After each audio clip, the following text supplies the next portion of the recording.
ಒಂದು ಕಡೆ ಗೃಹಲಕ್ಷ್ಮಿ ಯೋಜನೆ ಹೆಸರಿನಲ್ಲಿ ನಮ್ಮ ತಾಯಂದಿರಿಗೆ 2,000 ರೂಪಾಯಿ ಕೊಡ್ತೀವಿ ಅಂತ ಹೇಳ್ತಾರೆ. ಇನ್ನೊಂದು ಕಡೆ ಆ ಕುಟುಂಬದಲ್ಲಿರ್ತಕ್ಕಂಥ ಯಜಮಾನರು ನೀವುಗಳಿಗೆ ದುಡಿಮೆ ಮಾಡಿ ಸಂಜೆ ಏನಾದರೂ ಒಂದು ನಿಮಗೆ ಇರ್ತಕ್ಕಂಥ ಒಂದು ಹವ್ಯಾಸಗಳು, ಯಾಕಂದ್ರೆ ಇತ್ತೀಚೆಗೆ ಪ್ರತಿ 100ಕ್ಕೆ 70-80 ಭಾಗ ಸಂಜೆ ಆದರೆ ಎಲ್ಲರೂ ನೀವು ರಿಲ್ಯಾಕ್ಸ್ ಮಾಡ್ಕೊಳ್ಳಿಕ್ಕೆ ಮದ್ಯದ ಅಂಗಡಿ ನಾವೇ ಪ್ರೋತ್ಸಾಹ ಕೊಟ್ಟಿದ್ದೇವೆ. ನಾವೇ ಪ್ರತಿ ವರ್ಷ ಹೆಚ್ಚಿನ ರೀತಿಯಲ್ಲಿ ತರಿತಾ ಇದ್ದೇವೆ.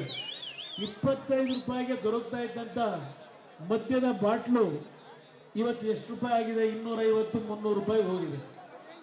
ನಿಮಗೆ ಹೆಣ್ಣು ಮಕ್ಕಳಿಗೆ 2,000 ಕೊಡೋದು, ನಿಮ್ಮ ಕುಟುಂಬದ ಯಜಮಾನರು ದುಡಿಮೆ ಮಾಡ್ತಕ್ಕಂಥದ್ರಲ್ಲಿ 5,000ರಿಂದ 6,000 ರೂಪಾಯಿನ ನಿಮ್ಮ ಜೋಬಿಂದ ಕಿತ್ಕೊಳ್ಳೋದು.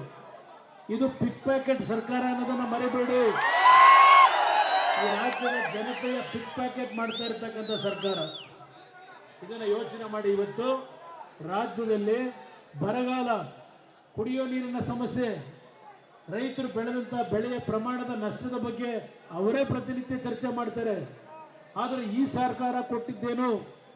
ಯಡಿಯೂರಪ್ಪನವರು ಮುಖ್ಯಮಂತ್ರಿಗಳಿದ್ದಾಗ ಪ್ರವಾಹ ಬಂದಂಥ ಸಂದರ್ಭದಲ್ಲಿ 24,000 ರೂಪಾಯಿಗಳನ್ನು ರೈತರಿಗೆ ಕೊಡ್ತಕ್ಕಂಥ ಕಾರ್ಯಕ್ರಮ ತಂದರು.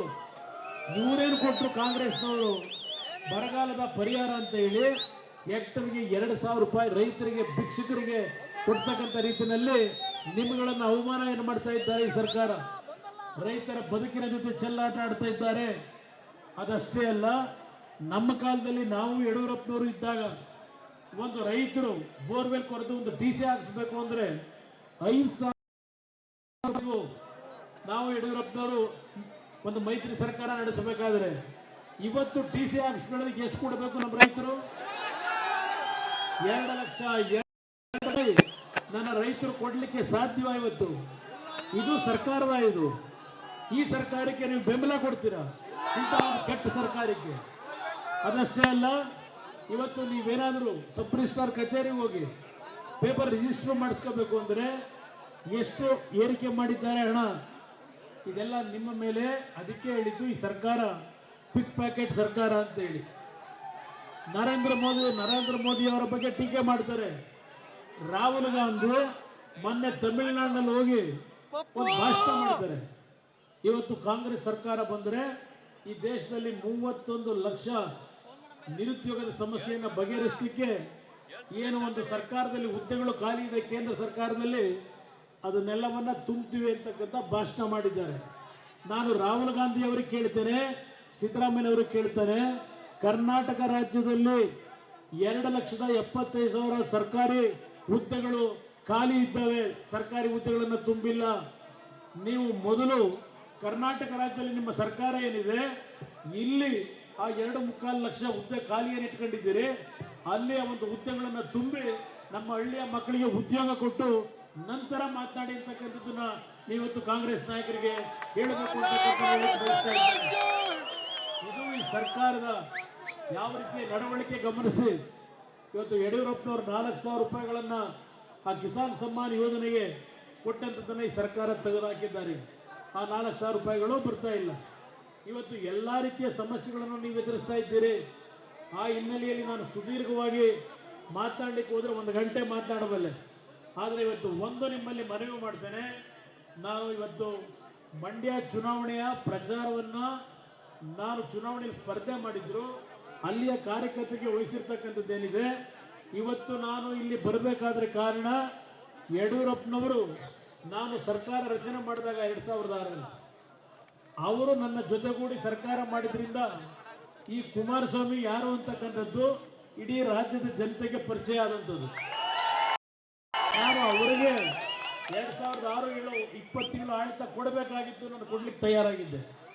ಹಲವಾರು ಮಧ್ಯವರ್ತಿಗಳು ನಾನು ಮಾಡದೇ ಇರ್ತಕ್ಕಂಥ ತಪ್ಪಿಗೆ 15-16 ವರ್ಷ ಶ್ರಮ ಪಡ್ತಕ್ಕಂಥದ್ದಕ್ಕೆ ನನಗೆ ತಲೆ ಕಟ್ಟಿಬಿಟ್ಟಿದ್ದಾರೆ.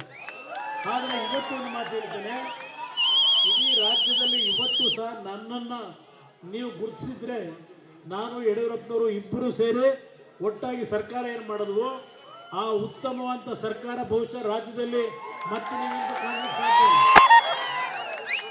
ಇವತ್ತು ಯಾವ ಕಾರಣಕ್ಕೆ ಶಿವಮೊಗ್ಗಕ್ಕೆ ಬಂದಿದ್ದೇನೆ, ನನ್ನ ಶಿವಮೊಗ್ಗದ ಎಲ್ಲ ತಂದೆ ತಾಯಂದರಿಗೆ ವೇದಿಕೆ ಮುಖಾಂತರ ಕೈ ಜೋಡಿಸಿ ಮನವಿ ಮಾಡ್ತೇನೆ.